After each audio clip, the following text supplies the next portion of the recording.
नमस्कार दोस्तों। उम्मीद करते हैं आप लोग अच्छे होंगे।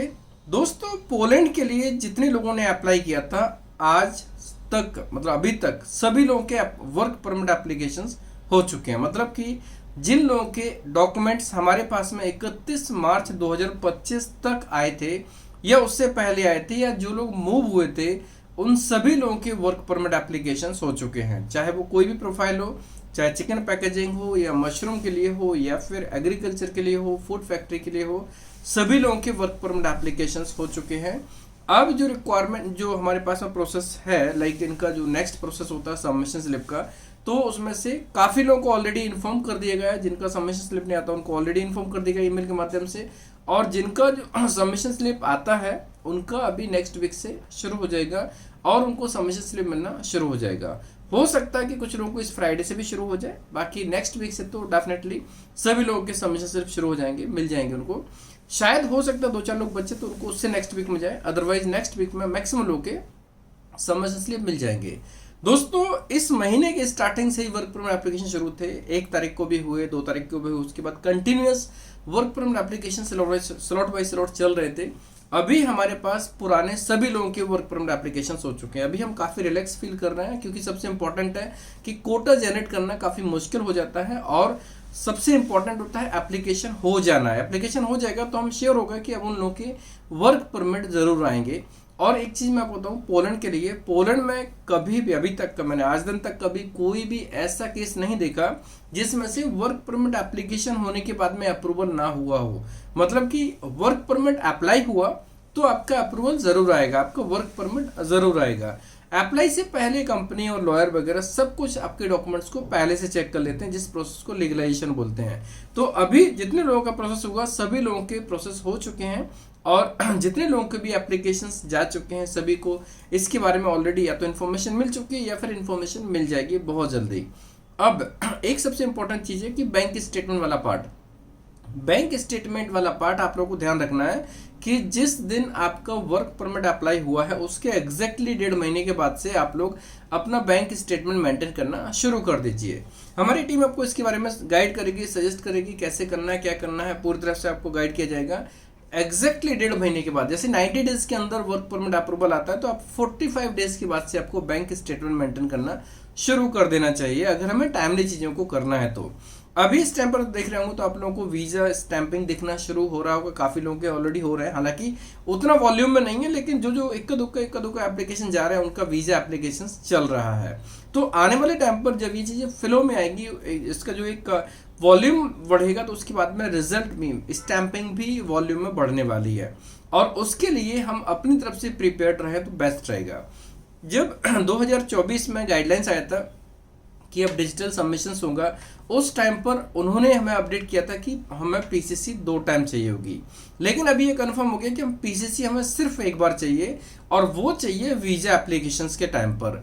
तो अभी से सभी लोग मेंटली प्रिपेयर्ड हो जाएं। जिन लोगों को ईमेल गया है या ईमेल अभी जाएगा नेक्स्ट वीक में या इस वीक में भी जा सकता है, तो वो लोग इस चीज़ को ध्यान में रखें कि उनको पीसीसी अपने जो टाइम है उसके हिसाब से करना है, जल्दी भी नहीं करना है, और ज़्यादा लेट करेंगे तो टाइम वेस्ट हो जाएगा।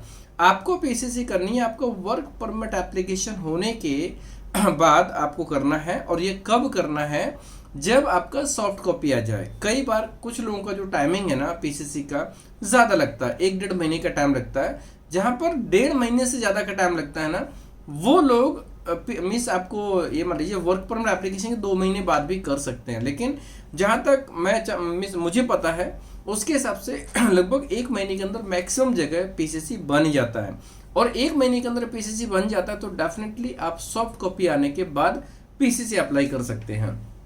अभी वो उतना रश भी नहीं है कि हमें अपॉइंटमेंट नहीं मिल सकता है। अभी आप देखेंगे तो अपॉइंटमेंट मिल जाता है, इजीली मिल जाता है, लेकिन फिर भी अगर कहीं पर एक ऐसा इशू है अपॉइंटमेंट लेट मिलता है, 15 दिन बाद, 20 दिन बाद, 1 महीने बाद मिलता है, उस केस में आपको वर्क परमिट एप्लीकेशन होने के ठीक 2 महीने के बाद आप पीसीसी अप्लाई कर सकते हैं। तो उसमें थोड़ा बहुत डिफरेंस आएगा, बाकी आपका काम हो जाएगा। सो ये एक इंपॉर्टेंट चीज़ है। मैरिज सर्टिफिकेट की भी पहले से तैयारी करके रखें, मैरिज सर्टिफिकेट बनवा के रखें अगर आपके पासपोर्ट में मेंशन है तो। बाकी सभी चीज़ें हैं ऑलरेडी आपको स्टेप बाय स्टेप पहले भी बता दी गई हैं और आप लोग पास ऑलरेडी रेडी भी होगी। सिर्फ यहाँ पर 3 चीज़ों की बात करनी पड़ती है, बैंक स्टेटमेंट, पीसीसी और मैरिज सर्टिफिकेट अगर एप्लीकेबल है तो जो भी चीज़ें हैं आपको टाइमली अपडेट भी की जाएंगी। फिलहाल के लिए आप लोग जो लोग भी जिनकी एप्लीकेशंस ऑलरेडी हो चुके हैं अपनी फर्दर प्रोसेस की तैयारी करें, और बैंक स्टेटमेंट को कैसे मेंटेन करना है हमारी टीम आपको टाइम टू टाइम अपडेट करेगी, ताकि आप एक इफेक्टिव वे में बैंक स्टेटमेंट मेंटेन कर पाएँ, जिससे कि आपका जो सक्सेस रेशियो है वो अच्छा हो जाए। दोस्तों अभी जितने लोग के हो चुके हैं, अब हमारे पास नेक्स्ट कोटा भी आने वाला है, और ऑब्वियसली जैसे हम कोई भी क्लाइंट का पहला स्लॉट कर देते हैं तो दूसरा स्लॉट भी होता है, वहाँ पर रिक्वायरमेंट तो बहुत सारी होती हैं और टीम अभी काफ़ी मीटिंग्स भी कर रही है, तो डेफिनेटली अभी बहुत सारी रिक्वायरमेंट्स ओपन भी होने वाली है। और आने वाले टाइम पर हमारा टारगेट है कि आने वाले टाइम पर हर महीने 20-25 एप्लीकेशंस होते रहना चाहिए वर्क परमिट के। सो ये बहुत अच्छी बात रहेगी सबके लिए, क्योंकि नई नई अपॉर्चुनिटीज मिलेगी। मल्टीपल जो प्रोफाइल्स होती है उसमें जो एक प्रकार से जैसे अलग अलग स्किल की रिक्वायरमेंट्स, जैसे चाहे वो टेलर की हो, वेटर की हो, या फिर ड्राइवर्स की हो, कोई भी रिक्वायरमेंट्स, अलग अलग टाइप की रिक्वायरमेंट्स के वीडियोज आपको मिलते रहेंगे। फिलहाल के लिए हमें सबको इन्फॉर्म करना था, तो सब लोगों को बधाई हो जिनके वर्क परमिट एप्लीकेशंस हो चुके हैं। उनको हमारी टीम एक प्रकार से कॉल के माध्यम से भी गाइड करेगी, सजेस्ट करेगी कि अगला स्टेप कैसे लेना है। बैंक स्टेटमेंट बहुत इंपॉर्टेंट है, तो जैसा गाइडेंस आपको दिया जाए वैसे ही आप बैंक स्टेटमेंट को मेंटेन करेंगे।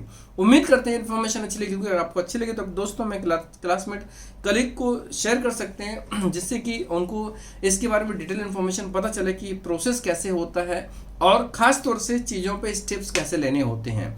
क्योंकि जब हमारे पास में नॉलेज लेटेस्ट होता है तो लेटेस्ट नॉलेज के हिसाब से हम चीज़ें करते हैं। अगर हम लास्ट ईयर की बात करें तो ये हमने ही आपको इन्फॉर्म किया था कि 2 पीसीसी चाहिए, लेकिन अभी लेटेस्ट इन्फॉर्मेशन के हिसाब से आज की डेट में पीसीसी हमें सिर्फ और सिर्फ जो वीज़ा एप्लीकेशन होगा जब हम अपनी फाइल सबमिट करेंगे हार्ड कॉपी आने के बाद तब चाहिए। तो आप इन्फॉर्मेशन डेफिनेटली अपने दोस्तों में शेयर कर सकते हैं, जिससे इसका लाभ ले सकते हैं। जो लोग भी ऑलरेडी या तो अप्लाई किया है या फिर कहीं ना कहीं अप्लाई करने वाले हैं, जिनके मन में ये प्लान है कि पोलैंड जाना है, तो डेफिनेटली इस जानकारी का लाभ वो ले सकते हैं। धन्यवाद।